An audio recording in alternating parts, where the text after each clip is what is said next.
প্রাকৃতিক যে কারিগর যে মূর্তি বানিয়েছে সে কিন্তু অনেক অনেক অনেক টাকা নিয়ে গেছে। এই যে মা 10 বছর ধারণ করে এই সাধের কেহ যে মা দিয়েছে বাবা মা কিন্তু কিছুই যায়নি। তাই কি বলছে পদকর্ত পাতায় ঘর খুঁটি দিয়ে মাটি মূর্তি করে ওই লক্ষ টাকার চুরিতে মূর্তির গাড়ি করে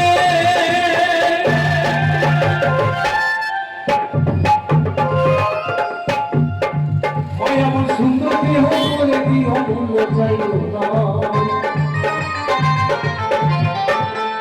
ওই আমার সুন্দর দেহ করে দিও মূল্য